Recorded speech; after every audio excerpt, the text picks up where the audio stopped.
love their lacrosse in upstate New York, and what a treat we have for them today and for all lacrosse fans. Quarterfinal action in the NCAA tournament. Georgetown and Virginia, the 7 and 2 seeds respectively. LFG.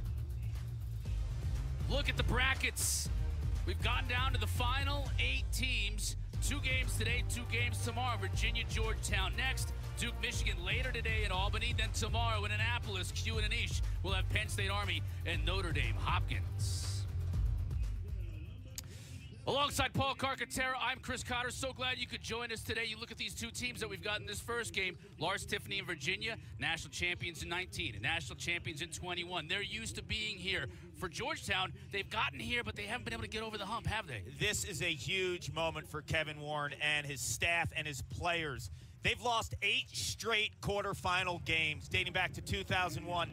And Cotter, the same team in the same round, Virginia, blew them out 2 years ago. But the difference with this Georgetown team, they have dudes this year. Yeah, they've got dudes, and one of them wears number 2. It's Tucker Dordevic. He's a Tewaaraton finalist, and we had him last week in their game against Yale, and he was dominant in that contest. He was electric.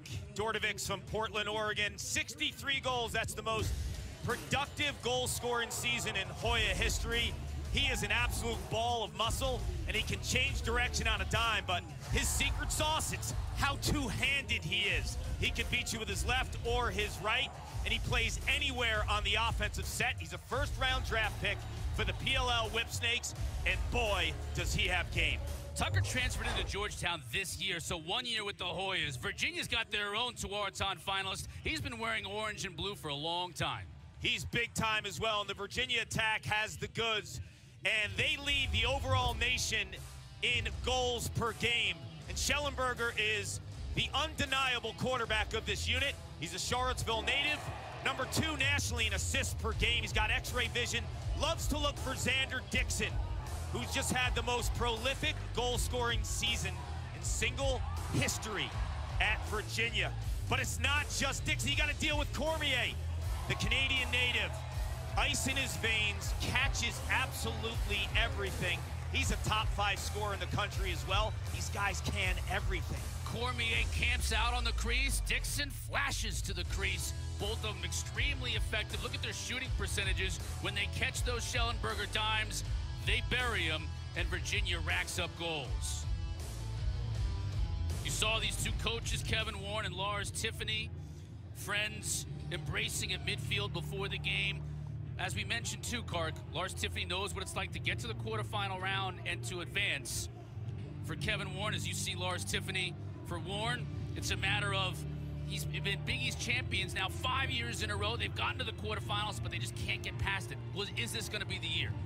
The thing with Lars Tiffany and the rest of the ACC, everyone says they have the athletes. But this Georgetown team, when they get off the bus, you look at them and you realize they have the players as well. 4 players were drafted in the PLL. That is the most of any school in the country, so Warren has a loaded roster. All-Americans up and down the field, talent at every position, a lot of experience on both these teams, including at the face-off dot. Petey LaSalla and James Riley. The last time these 2 teams met 2 years ago, Riley was injured on the opening face-off. LaSalla wins it, and Virginia gets on the board first with Connor Schellenberger getting the back of the net. Petey brings the juice. Don't call him a Fogo. Face-off, get off. One of his best attributes is he's instant offense after he wins the clamp. No one in the history of the sport has taken more draws than 23 for the Cavaliers. And look at the acceleration, the vision, and the finish by Schellenberger.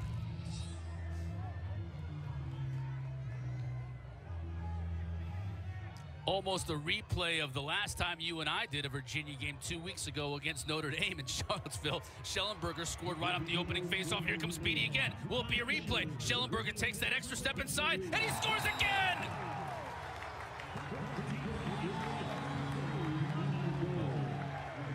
This is crazy, Cotter.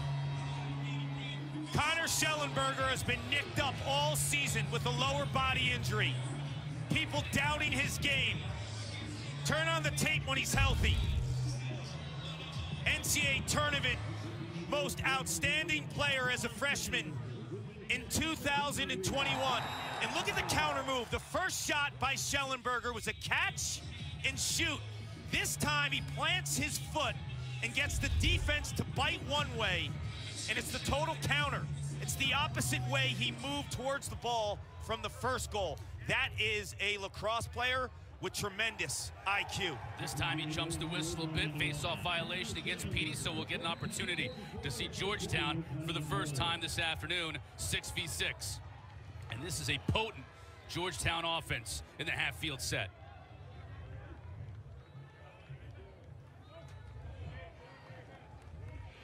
Number 3, Nikki Solomon.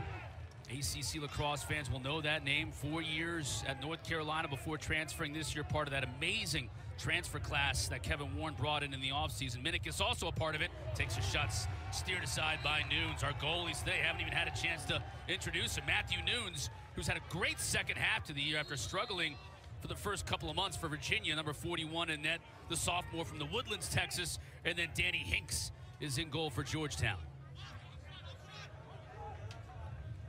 Solomon on the wing, see former attackman, gets an opportunity to work against Soliday, short stick D midi. Can he take advantage of that?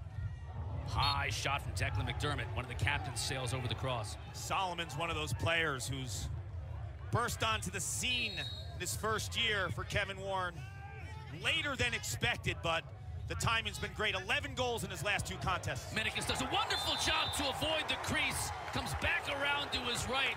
That's the skill we're going to see in the PLL for years to come, and he puts the Hoyas on the board. He was drafted in the PLL by Andy Towers in the Chaos because of his acceleration, his burst. But also when you watch him on tape, it's his low-angle shooting ability. He makes that quick change of direction, but he's so good at scoring right after he gets above goal line extended right there. Defenders have such trouble dealing with that initial move by Minikis because he shot out of a cannon. Minikis transferred in from Colgate, where he had 133 points in his years there. Petey not afraid to shoot, shoots it wide. This face-off matchup, if you asked anyone 3 weeks ago, they'd be like, wow, this is going to be a crazy battle. But James Riley's been nicked up. He's had a hamstring injury the last few weeks. Petey LaSalla, who was in a boot earlier in the season, is as healthy as he's been. And when you think about the bright lights and the big game experience, there's not a player that's played this position that's played in more meaningful games, maybe ever, than Petey LaSalla. No question about it. See Danny Hinks' numbers there. He's also a transferred in from Dartmouth, where he had a lot of success in net for the Big Green. Cormier now. Swim dodge. Back to his left. It's where he wants to be, but can't get an open look. Now he gets it inside to Dixon. And the 2 inside Cavs work together to put Virginia back on top by 2. Everyone knows Peyton Cormier as a goal scorer. Double digits on the assist front in 2023. And he's also been a big dodger when he's matched up against a short stick. It's the body, it's the strength and power that forces teams to slide to Cormier. And then he hits this guy, Xander Dixon. When you think about the body of work from a goal-scoring perspective with Dixon in this season, he's been incredible, Cotter. Single-season goal-scoring record for Virginia. I've said it before, I'll say it again, Kark. He just has the quickest hands of anybody I think I've seen in this game in a long time. Catch and shoot nuts. In a millisecond. It is nuts. And you think of the goal scorers who have come through Virginia. He broke Doug Knight's record, but the Michael Watsons and the Matt Wards and Chris Bocklitz. Nobody has ever scored more goals in a season than Xander Dixon.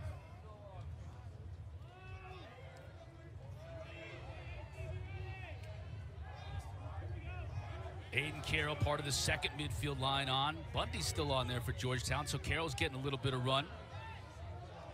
Here's Tucker. Big matchup here against Kastner. Tucker gets the left hand free and scores. Round 1 goes to Tucker Dordovic. Take note of where he's dodging and scoring from. He can beat you anywhere in the offensive zone. Right, left, up top, the wings. That's what makes Dordovic so effective. 8 straight games with 4 goals or more. That's his 64th of the season. And I'll tell you something, Connor. He is a natural righty, and look what he does with his offhand. It is crazy, the placement and the sheer speed of that shot on the run. Coach Staggs, head coach of the Whipsnakes, knew he needed another outside shooting presence, and Tucker could give him that. Give him that, he could give them a wing dodger, a guy that's really played everywhere. Think about the 6 goals he scored last week against Yale, almost all of them in very different fashion. 4 of them were left-handed, and he's a righty.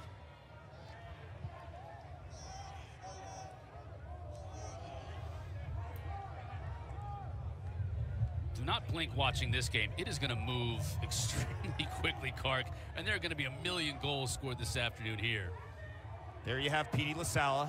Stays on. Yeah, he faced off, but he stays on because of his ability to create offense. And when teams worry about him and shut him off, you could play 5-on-5. Well, here he is now trying to dodge. Are you kidding me? And it scores!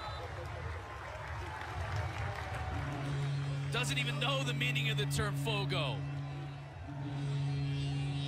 This is a lacrosse player. You saw Riley lost his stick, and immediately Petey said, I'm going to the rack. But that's a guy with the sixth sense, Cotter, to understand how the game flows offensively, right? The instincts. Doesn't have to be told what to do, when to cut, where to go.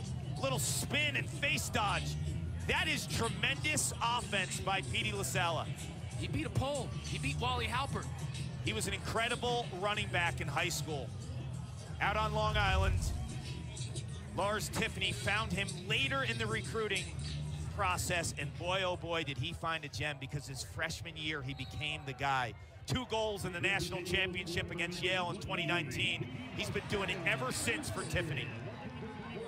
Scored a school record 43 touchdowns as a running back at Rocky Point on Long Island. Squats the most of any player on the Virginia team. Now Cotter's starting to smile. It's ridiculous.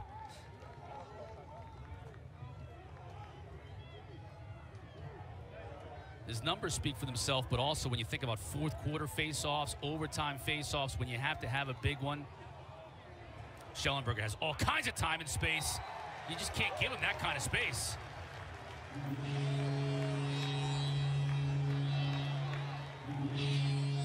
The book on Hinks, the Georgetown goalie. Shoot high to low. Have your stick high and change your levels low. He's a high arc goaltender. The high to low will beat you.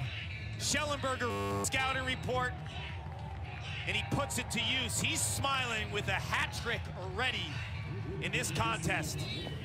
I love all the noise about Schellenberger over the year. People saying, he's overrated, he's this, that. He wasn't healthy. He's healthy now, and he's put the rest of the lacrosse world on notice. Number 1 for the Cavaliers, known as a passer, crushing Georgetown as a scorer.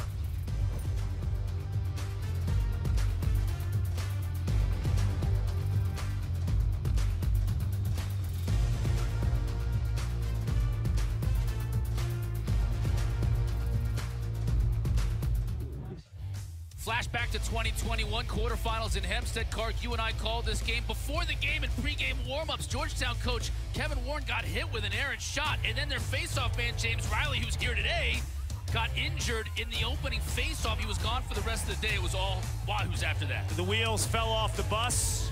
Connor Schellenberger, 6 goals and 1 assist. Just a freshman in 2021. Cavaliers go on to win the national championship and rout Georgetown on the way. Kevin Warren, always Natalie attired, always wants to make sure he's got the brim of the cap perfect. Flat brim, yep. Jordans on his feet. Wonder what Jordans he's wearing today. He told me he might have a little bit of rain today, so he's probably not breaking out the brand new ones. Tell you what, Virginia has been able to get to Hinks, the goaltender for Georgetown. 5 of 6 shooting in this first quarter. Riley looked like initially was going to win that face-off, a much-needed face-off for Georgetown. Now he has it.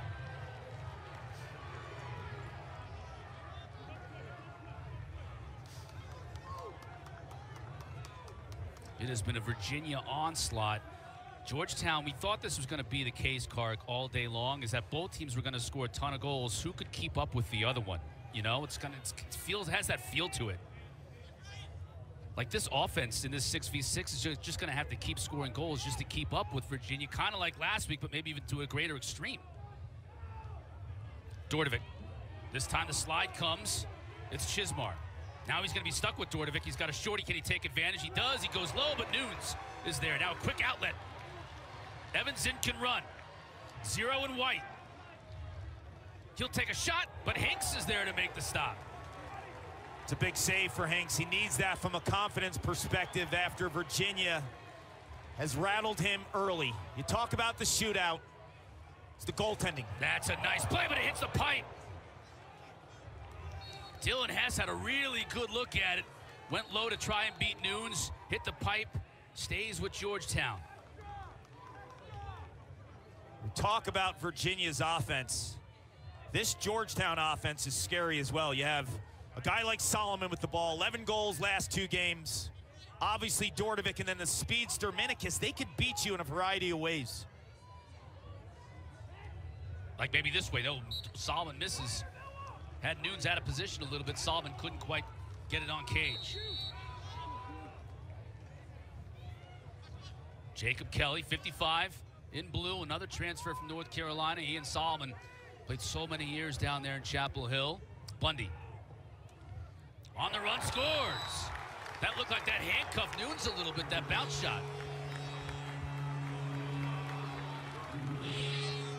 Oh, and don't forget about Bundy, right? All he is a first-team All-American, a top-4 midi a year ago.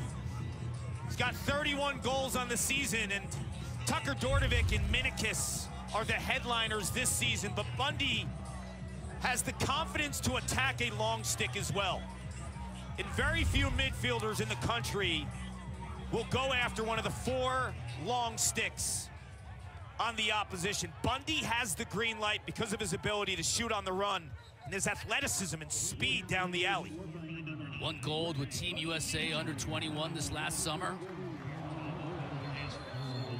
Now we get a whistle. We'll get an illegal procedure on the face-off. It's going to go against Georgetown. Fresh shot clock, new possession for the Wahoos. Thomas McConvey, number 12 in white. First time we've even mentioned his name today because they've been scoring so quickly. No midfielder in college lacrosse over their career has more points than McConvey. Dixon looking for a cutter. He's got his defender hung up. Still looking, plenty of time on the shot clock. He can take his time here and try and find somebody. Tried to find McConvey, who got held up. Cormier cutting to no good, but there's number 1. What patience from Xander Dixon at X, just waiting for number 1 to come open. Schellenberger's 4th of the game. Flip the script. We're accustomed to Schellenberger feeding Dixon. But when you watch Xander Dixon's journey as a lacrosse player, he grew up behind the cage. He was a quarterback in high school, feeding and passing at the Brunswick School in Greenwich, Connecticut. Comes to Virginia, becomes a inside finisher, an off-ball guy. But that's where he made his living prior to arriving at Charlottesville. And that's the sixth sense of all of Sean Kerwin's offensive players. They know when to cut, how to cut. The timing and the patience. When you talk to Lars Tiffany's, he told us this week, these guys have played together so long, they waste little time on trying to instruct or to revisit their schemes. Beautiful job by Saladay, but it stays with Georgetown. Yeah, Lars says, we'll talk about something, and they'll say, like, oh, you mean like what we did against North Carolina Yeah, last they'll year? interrupt them midway. Oh, yeah, that. Exactly. You remember that. Okay, just do that. So you get to focus on other things, more on your opponent, less of your install, and those valuable minutes throughout the course of the week. When you have the veterans, these guys have been around forever. Patrick Krogan, number 24, Big East Freshman of the Year, showing you that depth that Georgetown has at midfield. Jordan Ray, part of the second midfield unit. Here's Krogan. Started several games this year for Coach Warren as Solomon was kind of figuring out whether he was going to be an attackman, whether he was going to be a midfielder, and getting into his role.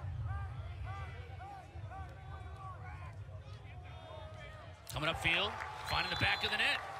That's Minikis. That's patented for number 13.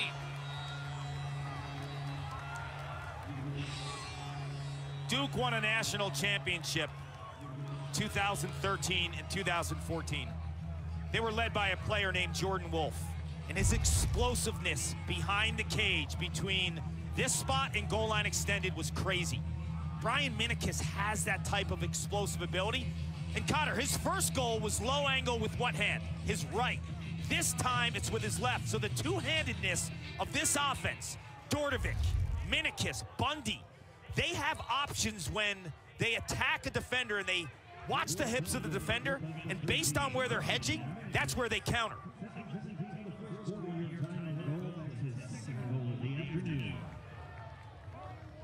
Petey wins another face-off.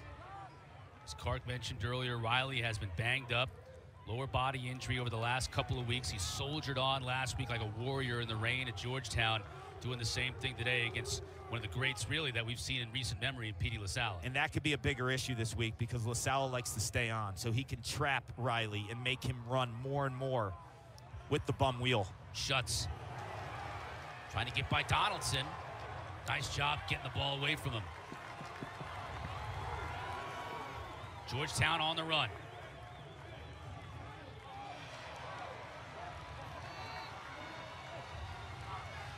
Ball dislodged. Virginia gets possession. Neither team wants to slow down at all. I mean, not even a thought. Zinn, no slowdown in his game ever. To Schellenberger. Now, wait a minute. Zinn just put his hands up and said slow down? Would you slow down if you had these athletes? It's crazy. No, coaches give the green light. Oh, and just a miscommunication there. Schellenberger tried to get it to McConvey, and he wasn't even looking for the ball and just throws it out of bounds. That's a rare sight for this Virginia offense. Yeah, it's a rare sight in lacrosse, right? You're the adjacent guy. McConvey just took a nap. Lars can't believe it. Okay, hit the reset button. Good opportunity for Georgetown to get within one here.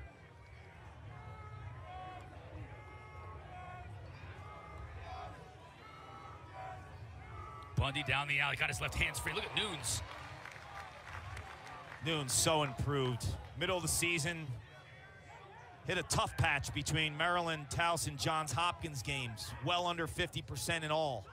That was the question for the Cavaliers. Do they have a goaltender? Well, he's answered the bell. Yeah. The last 5 weeks, Matthew Nunes has responded. He went to Notre Dame that first game and had a great game in South Bend, and that was really the start of this run for him. Schellenberger, look at the quick passing. Connor, McConvey, over to Cormier. Schellenberger has not missed yet. He's 4 for 4, 1 in white.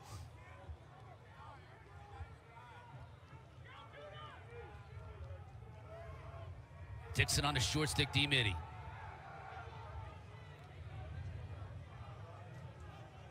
See what he can do dodging. So great off ball. Opts to run a little clock here. Still 20 seconds left on the shot clock. Tough angle. Hinks makes the save. You watch the Virginia shooters. They have a scouting report to shoot high to low. Good outlet to Halpert. Tucker on Sawstead. He'll wait for substitutions to come in. Declan is one of them. Nicky Solomon, number 3, coming on as well, the graduate student from Alpharetta, Georgia. We've seen some flip-flopping from Virginia between Cade Sawstead, 11 in white, Cole Kastner, 39 in white, in terms of who's guarding Minikis, who's guarding Dordovic. There's some flexibility to defend those two. With 2 monsters in 39 and 11. Beautiful feed inside, but McDermott couldn't bury it. How did that get through all those white jerseys? That was an incredible pass by Graham Bundy Jr. The through pass to the backside. He's sweeping to the far side. And to make that pass across his body, margin for error is nothing.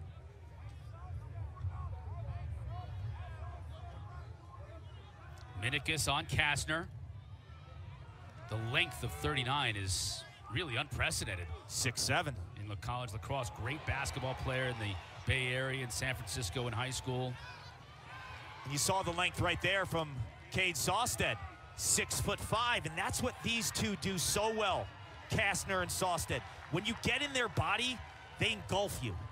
And you saw what Sawstead did to Dordovic there. Once Dordovic got in the body, it was game over. If you're playing against one of those two, Sawstead or Kastner, you have to beat them in space, and that's what Minikis has done on both of his goals.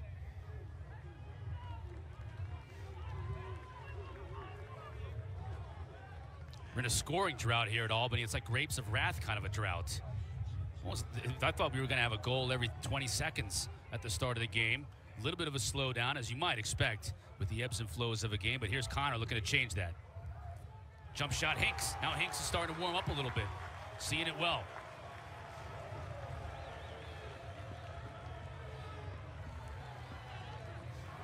Kelly, a lot of room to run. Over to McDermott, and Solomon comes on.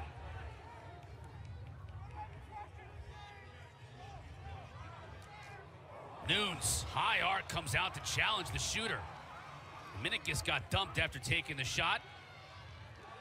He had the step, though. Yeah. 13 in blue for the Hoyas. Right now, it's pretty much unguardable in terms of his dodging, his one-on-one playmaking ability. Soliday brings it into the offensive end for Virginia. Now McConvey will slow it up. Minikis gets the step. Nunes smart to kind of come out and meet that rather than sitting, because those last two times where he's low goal line extend, he kind of shot around Nunes. Xander, is he going to go one-handed? Nope. Back to his right, around the cage. Xander's playing with the ball in his cross a little bit in this first quarter. Inside, beautiful little feed. That was a beautiful play, and Cormier finishes it off. How did he get his defender off, Kark? I want to see this in replay. Here's the deal. We saw the flip of this combination earlier.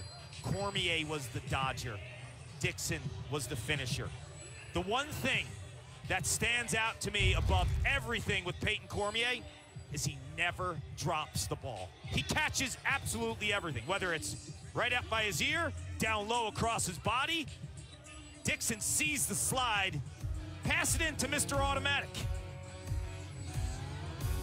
Donaldson slid to Dixon, and all you need, it's just amazing how little room Cormier needs.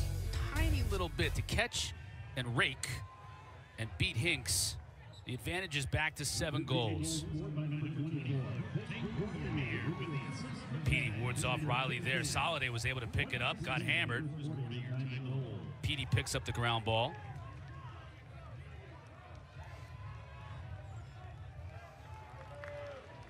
$11 goals, less than a minute left. Is that what you thought? That's maybe even a little bit more than I thought. I thought we would see a lot of fireworks, but the way the first 5 or 6 minutes of this game was amazing.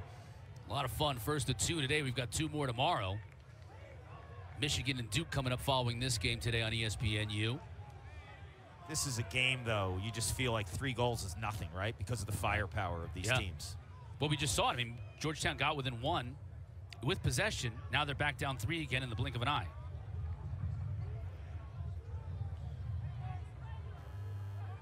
Patrick McIntosh now watching the clock, letting it wind down a little bit. Not wanting to give Georgetown one final opportunity. Shot clock, not a factor. Connor will look to dodge. Comes off a pick, now he's got a short stick on him. This is the matchup he wants. Slide comes. Look at that head up, though, directing traffic. Cormier shoots. Hinks is there right at the horn. Did I tell you he catches everything? It's unbelievable. He catches everything, Peyton Cormier, 24 in white. Thought it was all in desperation, and Cormier got a really good look and forced Hinks to make the save. And Georgetown has needed Hinks in every save he's given them. What a fun first quarter we've had. 3 more in this game, and then a whole nother game still to go. At the first quarter break, Virginia up 3.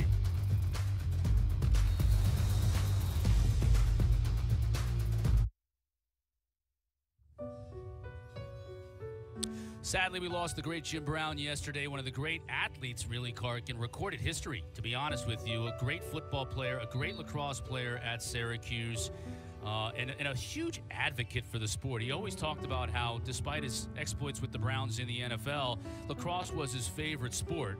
And he certainly was a fan of the sport all the way through the PLL and whatnot, and just a great man that we lost yesterday, and no one will ever forget him.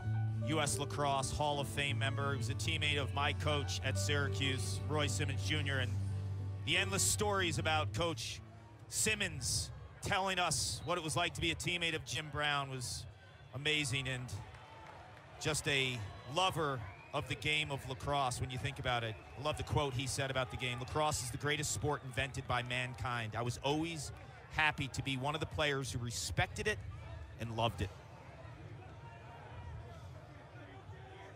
Also one of the last, you know, you think about legendary athletes, information nowadays is so prevalent.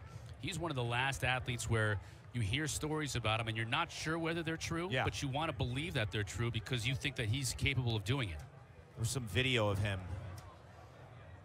playing lacrosse in the 50s at Syracuse, and the quickness and the size, he was different. Yeah. The stick skills too. Yeah, it's pretty amazing because you saw the physical prowess, like some of those pictures you see of him playing lacrosse at Syracuse. Just different. 7-4 as we start this second quarter. McDermott had a look, opted not to take it. Up top to Tucker Dordovic. Here's Bundy. Scored a goal on the run in that first quarter as the Hoyas try and keep up. Good look, and Kelly buries it on the far post. What a pass from Graham Bundy.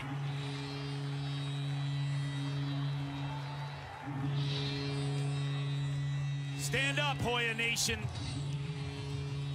Graham Bundy is dealing today. In the first quarter, we saw a ridiculous pass that wasn't converted by Declan McDermott. This time, he throws another through pass to the backside to Kelly.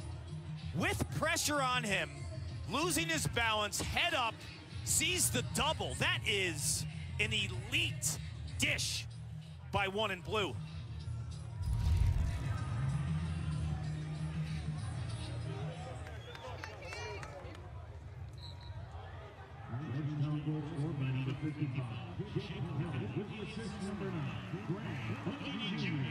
Face-off picked up by Chismar.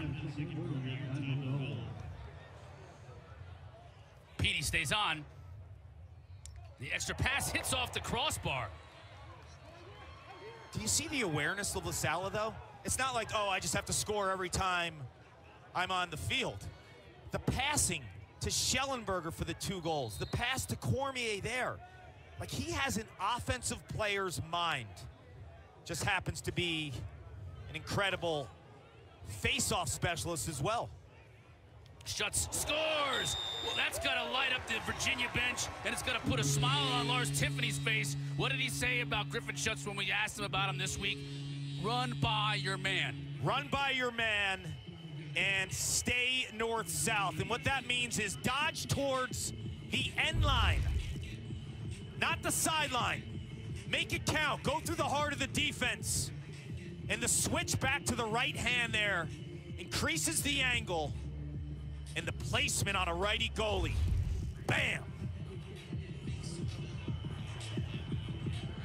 And if Virginia already has Schellenberger, Cormier, and Dixon going, you do not want to get Schutz going because he is a streaky scorer.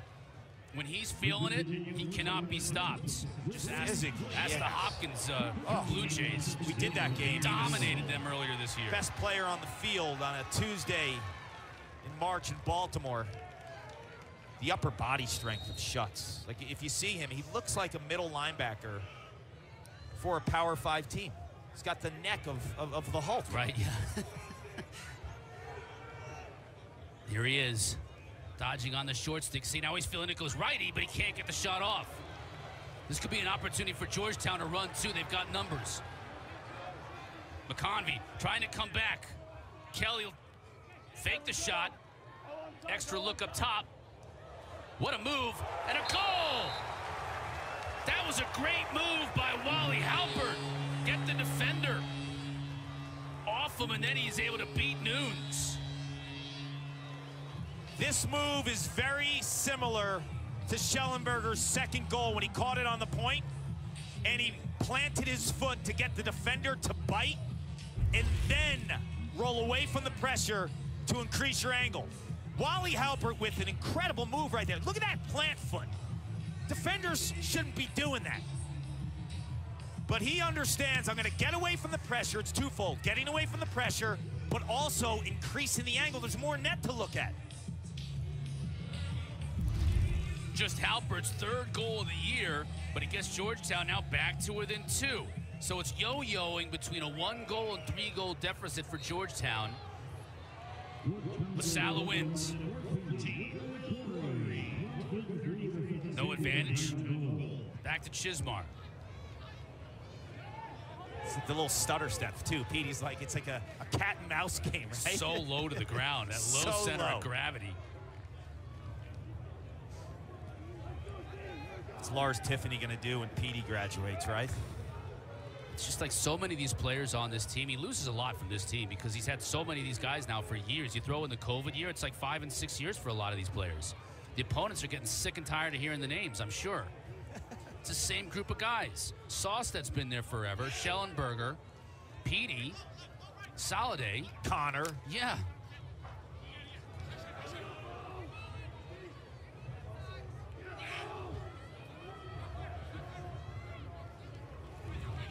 Here's McIntosh. McIntosh, who filled in admirably when Schellenberger was injured earlier on in the year, was able to get a shot off. He scored a ton of goals in a couple of games playing attack, so he's got a nose for the net. There's only 1 or 2 ways you're going to score with a right hand losing your angle. It's the twister that he put on Hinks the last second. Takes the stick, the head of the stick across his face to increase his angle, or you could go BTB. Behind the back.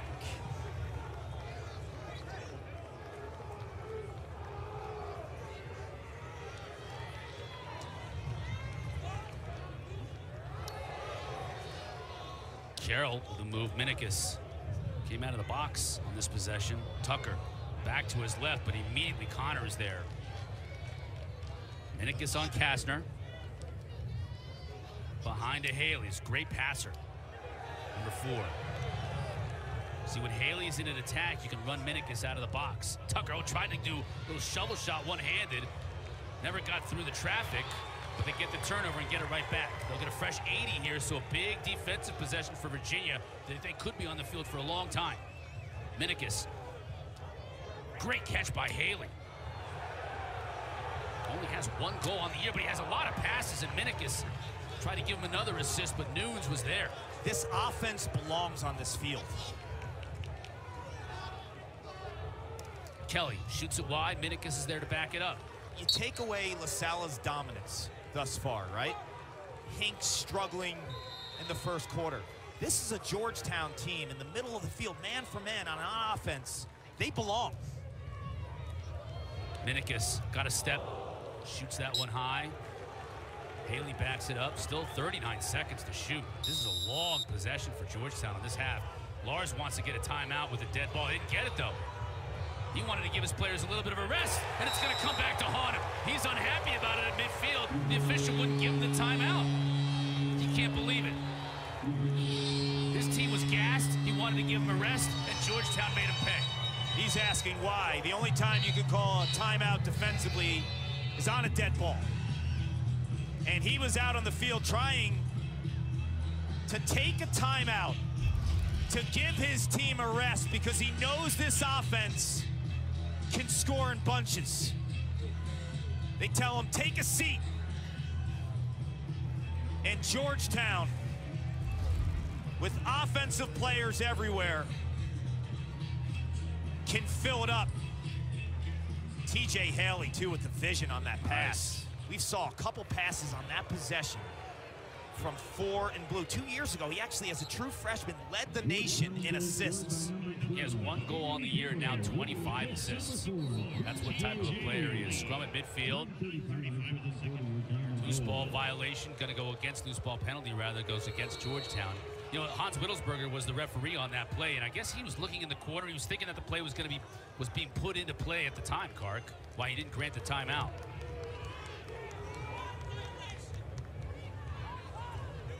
Wasn't to Lars' liking, and his team now is up just a goal. Georgetown has wrested a little bit of momentum back in this game. Liaison, number 50, former Stanford linebacker, on the run. At practice yesterday, I was watching Ricky, 50 in white, take that same shot, and boy, oh boy, is it powerful. When he gets ahead of steam between him and Schutz, you talk about a bunch of beef moving at high speeds. Schellenberger, now he's got his defender hung, comes back around, uses a pick. Here's Liaison.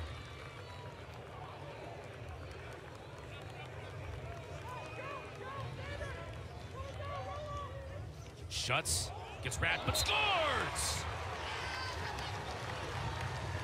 What did you say earlier about his strength? Got a neck like the Hulk, an upper body like Chris Cotter. It's a good thing he doesn't have a lower body like I do. That's Xander Dixon. Look at what he does to this wrap check. He absolutely eats it. Like, does not move off the line whatsoever. 230 pounds on an inside roll. That's a hold. Should be a penalty. Swats it like the defense is a fly. Griffin Schutz, you're seeing in this second quarter some confidence, right? You saw the one-on-one earlier from up top, this time from behind, and he's comfortable there too. Lars Tiffany has toyed with him as an attackman in the offseason, the early stages of this spring as well. But the big question for Georgetown is, can they make stops? Can they stop Petey at the face-off X, and can their defense with Hinks in the goal handle these haymakers and punches from Virginia? McConvey. Behind the net to Xander. Up top to Connor. Schellenberger now up top. Look at the attention he draws. Garno, he can shoot from distance. Got a shorty on it, but he can't get his hands free. Connor now picks it up. Still plenty of time, 30 seconds to shoot.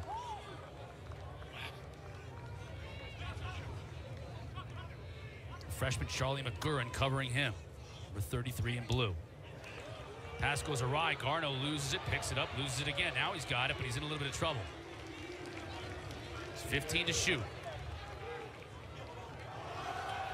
Garno gets free in front, dives in the crease. That'll be a turnover. That was a desperation move by 33. You know, Cotter, you were talking about the experience of Virginia offensively. The 6 players out there on that last possession, 5 are fifth-year seniors. The other one is Connor Schellenberger, who is a fourth-year junior. You talk about the experience of this group. Turnover. Here comes Xander. Look out here. Didn't have the combo he liked, but solid able to shoot and forces Hinks to make the save. Ball sails high out of the stadium here in Albany. What does experience do in a play like that? Xander Dixon knows, I might have a seam here to push in transition. Georgetown collapses, he pulls out, and he finds a trailer in Soliday who hits the crossbar. We have an offensive explosion in New York's capital. Don't go anywhere.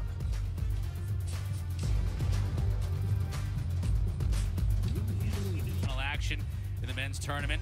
Got Duke and Michigan coming up at 2:30 following us today on ESPNU. Then tomorrow, Anish and Q there in Annapolis. Penn State Army at noon. Notre Dame Hopkins at 2:30. Hope Quint makes the game on time. He's probably at Preakness right now. He does love the ponies. NCAA men's lacrosse coverage continues as we saw tomorrow. Got those 2 quarterfinals action. Catch the action from Annapolis starting at noon and then 2:30. For more information on the 2023 Men's Lacrosse Championship, visit NCAA.com. That's your home for all 90 NCAA championships. We got a ton of them going on right now. This is the time of year. The best. I wish this time of the year would just stand still a little bit. All the spring sports are coming to a head. I'm working the ACC baseball tournament this week in Durham before heading to championship weekend. We'll find out 2 of the teams today that'll be playing, 2 tomorrow. McConvey just couldn't get anything on that shot. Baseball. You're mentioning baseball. What's that? This time of year? Come on. May Madness, man. All lax. I never loved the May Madness. I always thought it should be mayhem. Call it whatever you want. Thing. Garnett wants to call this a goal. That must have hurt. Because that hit off Jack Leary, but here comes Leary. He doesn't care. Looking for instant offense. Minikis, head up, back behind the cage. He'll wait for reinforcements in the form of Nicky Solomon.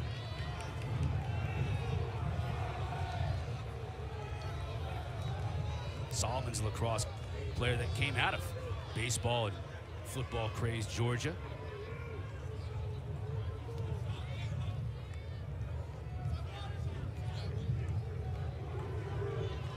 Now McDermott. On the run, working on Chismar, decided not to take the shot, gets a better look here, fires it wide. Virginia has the 4 long sticks, the 2 shorties. Graham Bundy Jr., Declan McDermott right there, 1 in blue, have more options in terms of breaking down a short stick. Tucker's now on Kastner. Here's Solomon on the shorty, Soliday. Now the help comes, double team from Chismar to Haley up top. McDermott. Thought he had a little bit of an advantage, but Matsui closed it down. Good to see 22 and white back out there. Just a couple of games with injury. Wow. Wow. Upfield is Minikis. Like I said in the last goal, that's patented. That's his move. It's his move. But this shot is next level, and I'll tell you why. Normally, when you're coming up the hashes and you're getting above goal line extended with your left hand, you're going to shoot to the opposite pipe. This tells you the technique in his shooting stroke and snapping his hips and getting aggressive to beat the righty goaltender to the left side with hardly any net. That is ridiculous. When your hips pop like that, you get the full rotation, the full torque. You could spray it. Wiley. He may take a shot, can't get it off. Kastner was able to dislodge the ball from him, banging down low. That's Suey with a nice ground ball. Taken away from Tucker. Here comes Connor in Virginia. Think about that timeout Lars Tiffany wanted, right? Georgetown, after the no timeout call, gets 2 goals. It's a 1-goal game. And you just feel every time either team has it. Like if you're a relative of a goalie in this game, this is not a game to watch. Sweating it out, McConvey. Hinks makes the save. Hinks got off to a slow start. Didn't make a save until it was 5-0. He's been great since then. He's only allowed 3 since then with the 5 saves, so he's finding his groove. We saw that last week against Yale too, right? Slow start, caught his breath, and Kevin Warren stuck with him. You know, Hinks isn't a goalie that's gone the stretch for Georgetown. Yeah, no, I mean, Scharfenberger played quite a bit this year. Hinks came back, I think, in the Marquette game, but really only the last 3 or 4 games for him is back as a starter.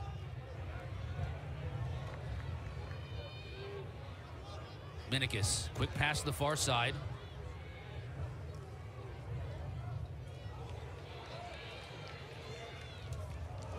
Minikis just tried to feed that through traffic, and Kastner, the wingspan of a condor, had nothing to do with it.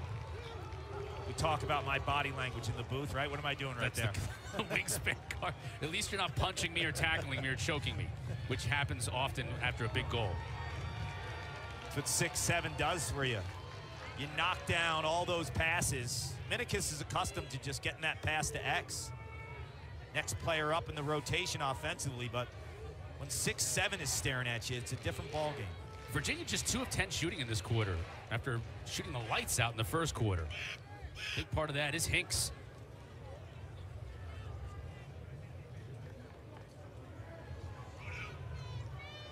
McConvey.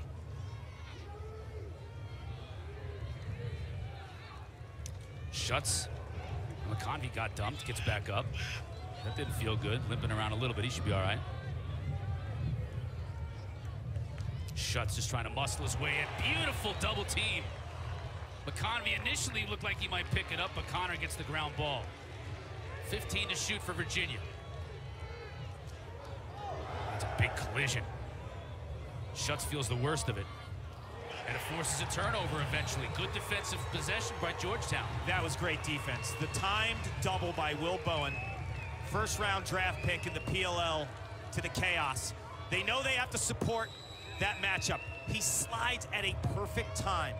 Once Shuts started his roll, his back was turned to him, bam. Dangerous pass. And a great job on defense by Virginia to knock it loose. Now it's trouble. Cormier misses the cage. Stays with Virginia. Schellenberger is there to back it up. Still dangerous time here for Georgetown, and Cormier can't handle the pass. That never happens. Never happens. You just mentioned it. He catches everything. Maybe it was too easy. Sometimes as a shooter, when you're that open, you think about where you need to place the ball before you catch it. Got a lose against Georgetown, so possession for Virginia. These are two teams that are used to scooping up ground balls. The two best teams in the country at doing it. Tells you about their athleticism and their toughness. Virginia, dating back to the Dom Starsia days as well, has always been at the top portion of the country in terms of ground balls.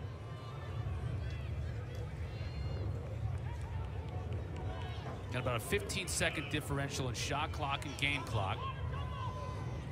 So Garno and company can hang on to it here. Run a little bit of clock.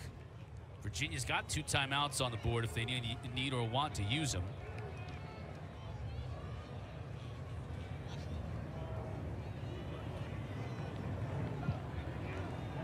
Now Garno will go. Uses a pick. Gets it to Schellenberger, who's got a short stick D-midi on him now. This is a matchup Virginia likes. Time to go, too, with the shot clock. Now they switch out. Dixon has a great catch, but he had no angle to take a shot. Try to get it to Schellenberger. Inside of Garno scores!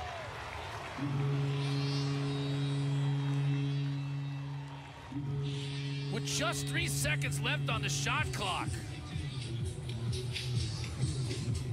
This is beautiful time management by Connor Schellenberger. My good friend at ESPN and 12-year NFL quarterback, Dan Orlovsky, always breaks down quarterbacks and their instincts and clock awareness. That's exactly what Connor Schellenberger has. He knows there's 5 seconds left on the shot clock. When you get the ground ball, you have to find the cutter. Instantly, he scoops, his head's up, the awareness and the IQ of Connor Schellenberger, who's been the story of this first half. Big face-off. Petey, what a nice job to give his player an opportunity to pick up the ground ball, but he can't do it as Bauer is unable to pick up the ground ball. So here's a great opportunity for Georgetown with 12.7 left to go. No timeouts left. Bundy's going to have to make something happen. Looking to dodge Bauer. Back to his right, time winding down. Good pass and a score! With 1 second left to go. It's Solomon on the far post. What a huge momentum goal for Georgetown with just 0.7 left. Cotter, would only be fitting if Virginia threw an uppercut and Georgetown answered. That's been the story of this first half. Clock is winding down. Solomon's been Johnny on the spot the last 2 weeks. 11 goals in his last 2 games coming into today. And when you are a shooter and you have that kind of confidence, catch, locate the goalie, change the level, turn, and rake. And that'll do it. How about that first half, everybody? That's a lot of fun. Catch your breath. Go to the kitchen, grab yourself a hoagie, a grinder. What do they call it in Georgetown? Do they call it? A wedge. Grab yourself a wedge, come back. We got some pretty cool stuff coming up at the half, though. We'll preview Sunday's games. We'll look ahead to Michigan and Duke. First half highlights of our game as well. It's all coming up, so don't go anywhere. And we certainly have a huge second half of lacrosse here from Albany, as Coach Warren got a huge goal from Nikki Solomon just as the clock was winding down to get the Hoyas to within 1 goal. Virginia leads by 1 at the half.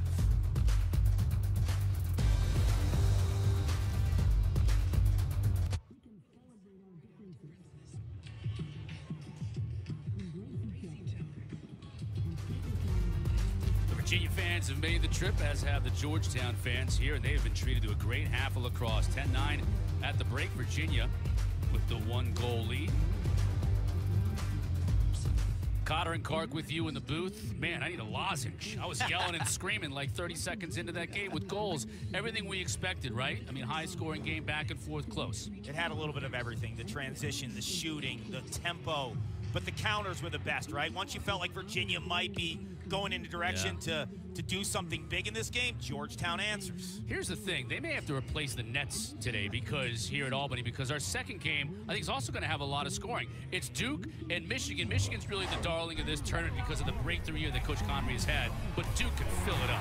These two teams combined for 28 goals per game, so don't go anywhere if you like offense. Brendan O'Neill, Andrew McAdory, and Dyson Williams headline an incredible attack. This Blue Devil team is the #1 seed. They were tested last week against Delaware in round 1 at home, only a 1-goal victory. I think that game got their attention, and they will come out buzzing. But so will Michigan, because Michigan's on a mission, right? Zawada, Babe, that crew, they can score. They were 5-6 in the middle of April, and basically it's been single elimination since. And what have they done? Rattled off 6 straight, won the Big Ten tournament title. And Josh Zawada is an athlete who can slash, but Mikey Bain, their quarterback, I thought has been terrific all season long.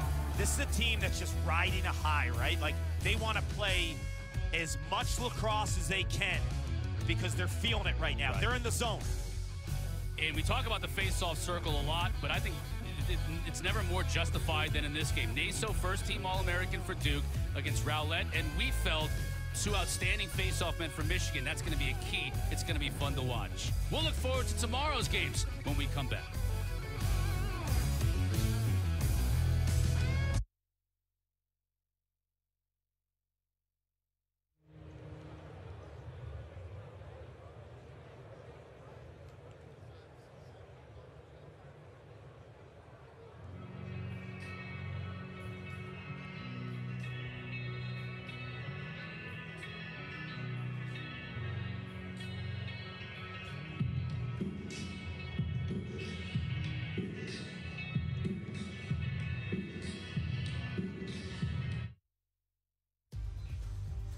Back at halftime here in Albany, New York. 2 quarterfinal games today. We got 2 more tomorrow.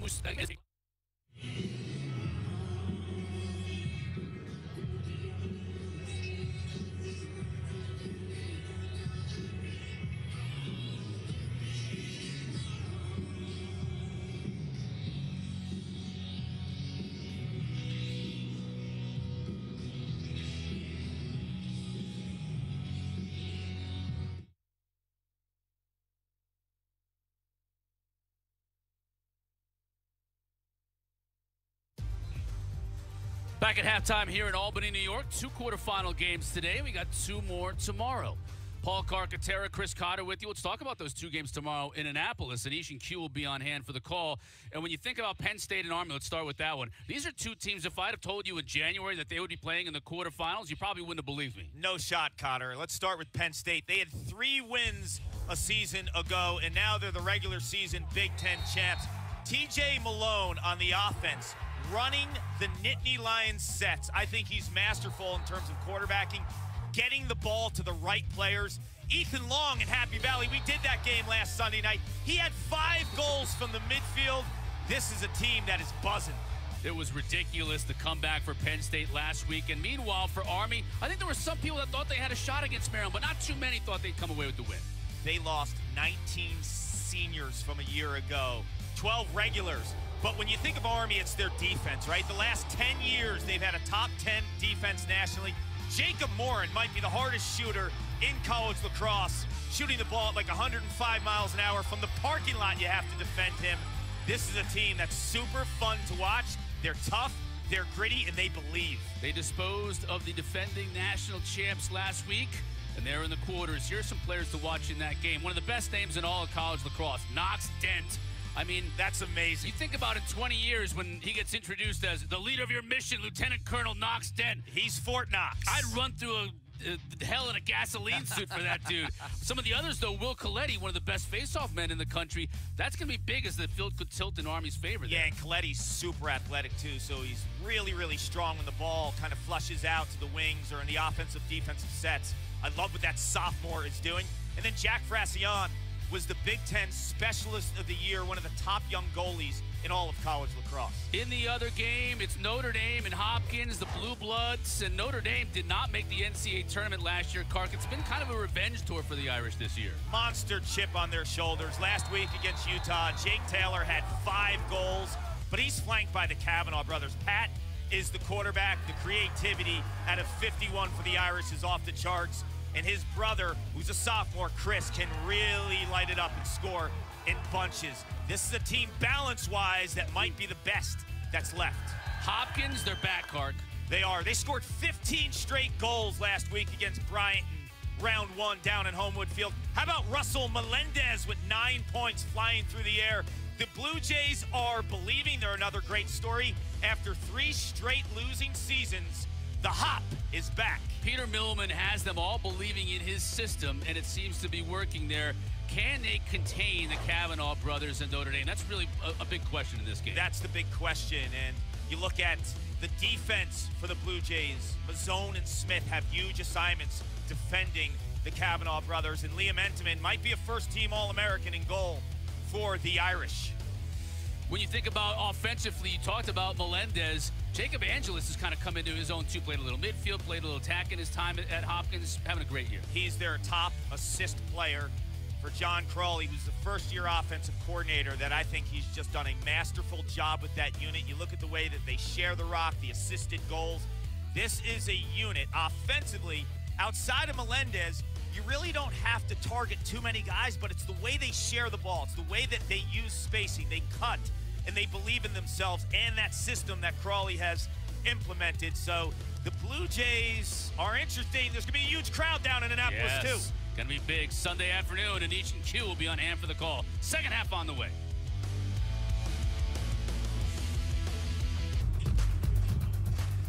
Getting set for the second half here in Albany. 10-9, Virginia with a 1-goal lead over Georgetown. First of the 4 semifinal games this weekend. Paul Carcaterra, Chris Cotter back with you. And boy, if you like scoring, we got a game for you. And we might have 2 of them today, but right off the opening faceoff. I mean, Petey LaSala won it to himself, Carc, and we were off and running. Look, there's no player at his position in the history of the sport that has been more critical and clutch for his team over a long period of time. He's faced off 1,700 times in his career. Chew on that number, but it's also what he does with the ball after he wins. He was instant offense in terms of finding Connor Schellenberger, who had 4 goals in the first half. But Petey did it on his own, too. A little whirling dervish. The spin move, the back of the net. Everyone's been asking about Schellenberger. Where is he? Why isn't he playing at that same elite level? Well, now he's healthy. Comes into the game number 2 in the nation in assists per game. But today the story has been him as a goal scorer, hitting the back of the net 4 times. He's been incredible. And then for Georgetown, they've taken every punch and delivered a counter punch in the first half, and Brian Minikis is a big part of it. You could argue the hardest Dodger to defend on this field today has been 13 in blue. Brian Minikis doing it with his right, doing it with his left. It's the explosive nature of his dodging, the plant foot, and the way that he shoots with low angle and the variety of his shots at that spot. Spectacular. Interestingly enough, Tucker Dordovic, who we talk about at length and for good reason, was only 1 for 3 shooting in that first half. With all the goals and all the offensive explosion, it wasn't Dordovic that was really on the scoring end for Georgetown. He's going to be a volume shooter in this second half, but if you are Georgetown and Kevin Warren and his staff, John Hogan, the offensive coordinator, you have 9 goals, you're finding your spots. The biggest question is, can you handle this guy right here, Petey LaSala? He is so clutch in NCAA games in May. And Warren is going with Riley, who's banged up, who won that face-off, and he wins it out front. He'll take a shot with his left and try to get Georgetown to even things up right in the first few seconds of the second half. It almost looked like when Riley won the face-off, he didn't know which way to go. Correct. Right? He was like, am I going in the right direction? Oh, yeah, there's a goalie in an orange helmet over there. I got to run to that guy. But we haven't seen Carson Milburn, the backup face-off man, at all for Georgetown. You know, it's like Kevin Warren is going with the, you know, the horse that he rode in on. You know what I'm saying? Yeah, we saw kind of a two face-off committee type of scenario last week against Yale because of Riley's injury, the hamstring. An extra week seems to have done Riley a world of good. He's definitely running and moving a lot better than he was last week, so that's great news for Georgetown here down the stretch. Virginia leads by a goal, early going here in the second half. Connor, good catch. Now that time Cormier was able to go down and make a great catch on that tough pass. Maybe you're right, maybe it was too easy in the first half when he had that stretch where he was a little discombobulated. Here's Cormier now on the shorty, got it back to McConvey. Johnny on the spot, look at that, but Tinks goes down and makes the save. Dixon was right where he always is, picking up the loose change, but how about Hinks? Dixon's going to want that one back because they were effective when their sticks were high and shooting low. This time, Dixon shoots low to low on Hinks. Hinks is able to read it the entire time, but we've seen a different Hinks after that flurry and those haymakers he was soaking in the first quarter. Hoyes with a chance to tie. Bundy on the run. Zinn is there. Prevents him from getting his hands free, so we go back behind the cage. Minikis. McDermott back to his right, shoots wide. Tough angle. Lars Tiffany at half. Height and awareness on 13 in blue. What does Minikis need to do then? To have the answer, become a passer in the second half, and he can do that. He can thread the ball. Tucker on Sawstead. Dordovic up top. Now here's Bundy. Down the alley. Got a nice pick, and he got his hands free, and the left, though, fired it too wide. Minikis is there to back it up. 15 seconds to shoot. There are a lot of Dodgers on this Georgetown offense that deserve and warrant support. Minikis is going to have to get something going. He does!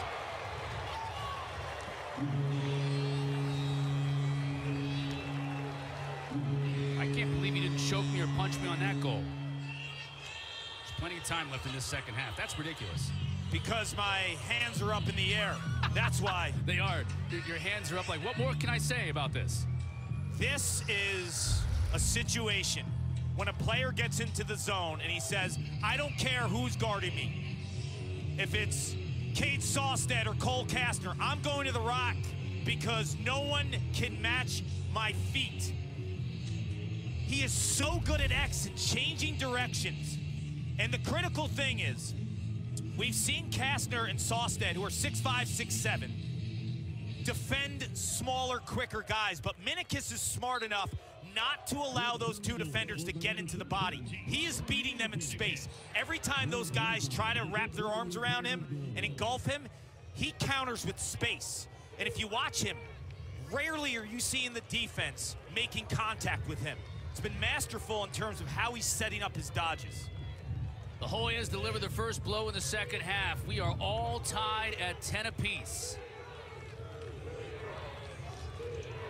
Garno looking to dodge out of the box. Defender avoids a pick. Now to Schellenberger up top. Being guarded by Halpert. Now he gets a shorty on him. Here we go. Godin is on him, but that's advantage Virginia. Swims Shoots, scores.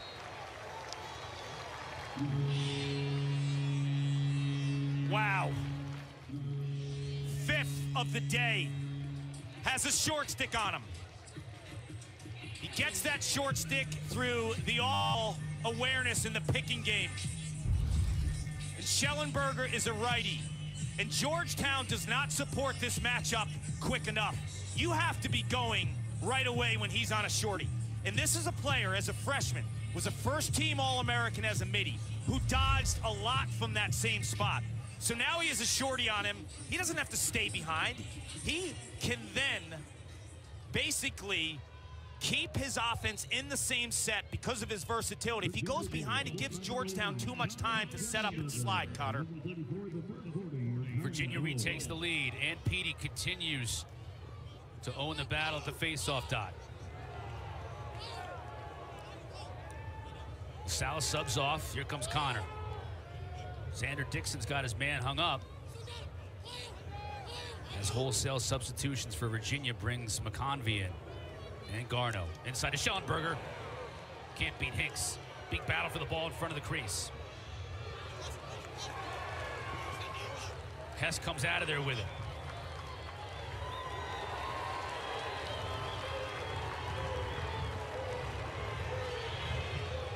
On the run, Halpert.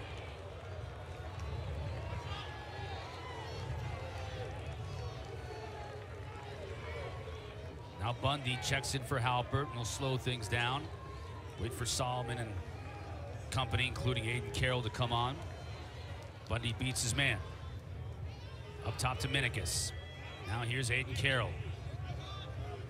Checked by Evan Zinn. Not going to run by him. Solomon back to Carroll. Now inverted at X. Solomon fires, deflects off the defender, and that's going to hurt. You know what's going to be critical in this second half for both teams? Because of how many playmakers and dodgers both teams have, time slides are going to be critical. When you support defensively. You saw Will Bowen in the second quarter with an incredible slide. Those are the type of off-ball scenarios defensively that you're going to have to answer with today. You saw Tucker Dordovic being checked by Cade Sawstead. Solomon gets a good look here, and a high shot beats Nunes. Just below the crossbar, perfectly placed card.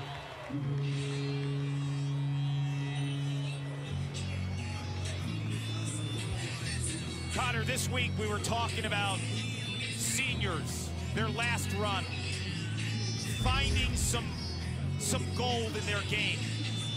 Nicky Solomon has found that. In 1995, my sophomore year, we won a national championship, and there was an unknown midfielder named Nick Liccamelli. Nobody knew about him. He wasn't the top guy on the scouting report, but he delivered with a massive punch down the stretch in May, and Nicky Solomon is playing the best lacrosse of his career in his final run. And he's such a hot shooter right now. He would not have taken that shot 3 weeks ago. But when you have 11 goals in the last 2 games, you have the green light to do it. Petey has the green light, wins another face-off, carries the ball into the restraining box. Passes it off to Xander Dixon, and Petey will retreat.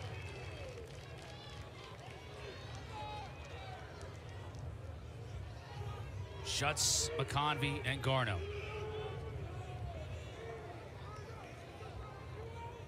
Garno on the run, shoots. Didn't get a lot on it, but he couldn't get it on target. Schellenberger backs up, though, 48 to shoot for the Wahoos.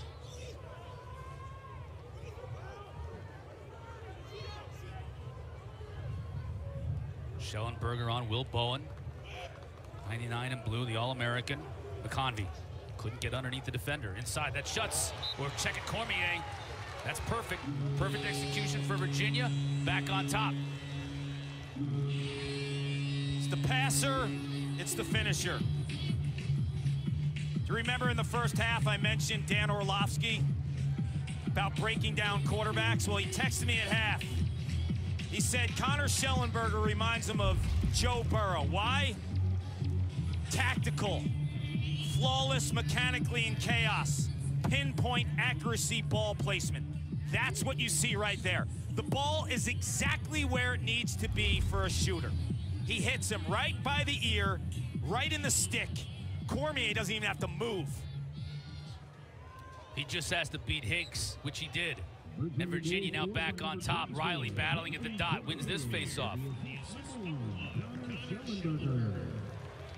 It is a punch, counter-punch game right now. Within one goal for quite some time since the end of that first half. Scoring has slowed down a little bit. It looked like we were going to be in the early 20s. First 5 or 6 minutes of this game, it was furious. Bundy. Nothing there. Back up top to Tucker. Working on Sawstead. Sawstead is just a physically imposing defender. Number 11 in white. But he got just enough, though, to test Nunes. And Nunes is able to pick off that pass. You know who's physically imposing as well is Dordovic. We were at practice yesterday. You see no the size doubt. of him? Yeah. His legs are massive. They are. A lot of these players, when you get up close and you're on the field, they're much bigger and much more physically imposing. The place to watch the college lacrosse game at this level is in the box. I mean, if you were right by the box and players are running on and off the field, it's crazy, the athleticism. Cormier initially drops it, picks it back up. Zinn. Oh, he thought about taking that shot, didn't he? He wanted it. Instead, gets it to an offensive player in Xander Dixon. Virginia reset of sorts here. Schutz comes in. 36 seconds to shoot. Full head of steam and a beautiful job defensively again. That's the second time we've seen that. James Donaldson on the pick. Here comes Bowen. Looking for help. Finds it in the form of Hess. Back to Bowen. That check by Donaldson was pure guts, because if you miss that over the head in front of the goal, count it. All or nothing goes for broke. Over the head, Griffin Schutz delivers. Bundy. Thought he might go to the goal. Instead to Solomon up top. Here comes McDermott in.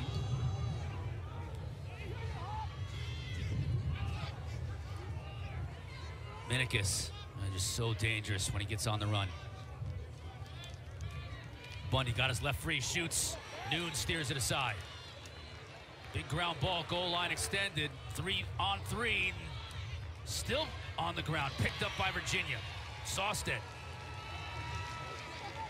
The two best ground ball teams in the nation battling it out. Who's got the guts to come up with it? This time it's Virginia. Under 6 minutes to play in a fast-moving third quarter. Don't forget, we've got Duke and Michigan coming up following our game. About 30 minutes after the end of our game, they'll face it off. Didn't want to give an exact time, Clark, because overtime is a real possibility here this afternoon. Garno, good look inside. He spins and scores! McIntosh!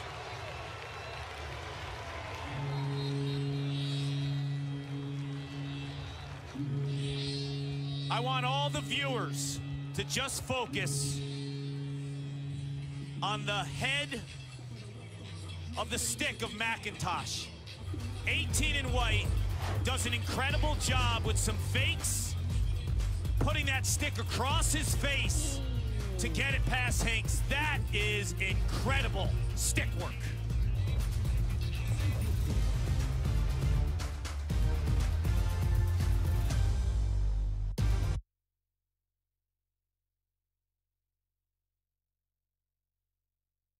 And the fastest game on 2 feet is underway. Between the legs! Whoa!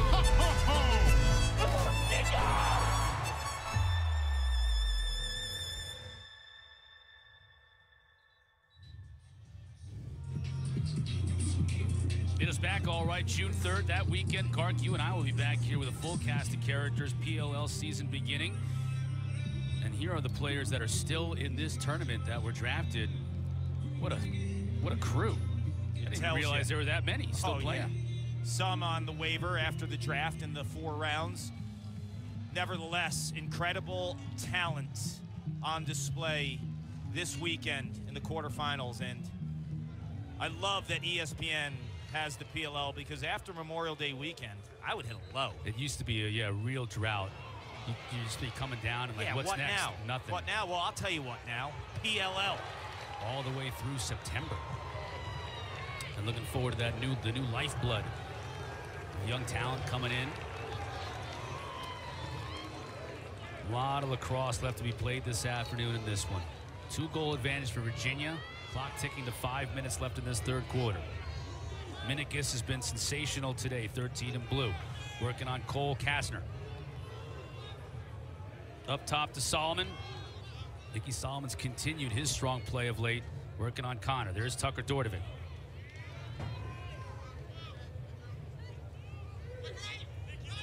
Solomon takes it back around to the near side, where Bundy will look to attack. Nothing there. Picked off by Kastner. Look at the reach. Can he pick up a ground ball? It's right near the end line. Now it goes out of bounds, and it will be Virginia's ball. Kastner is so effective in space like that, and he will just close on you and make you think about your passing lanes. This is a game, Cotter. There's just too many playmakers on this field. This game will come down to who plays the better off-ball defense. When you're not defending, who's in unison more? Who's communicating on the defense more? Whose sliding patterns are better? But I'll tell you what, Georgetown only has one caused turnover in this game, and they haven't been able to disrupt Virginia the way Virginia has in spots with Kastner because of his reach. Connor down the alley. Sunderland, the freshman, number 3, getting some run this afternoon. Guarded by Donaldson. Over to Schellenberger.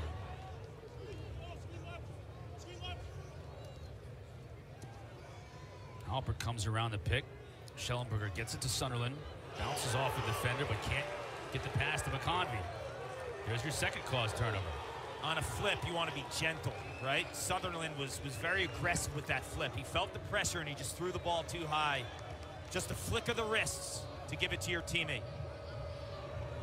Bowen's got it cleared, and he does.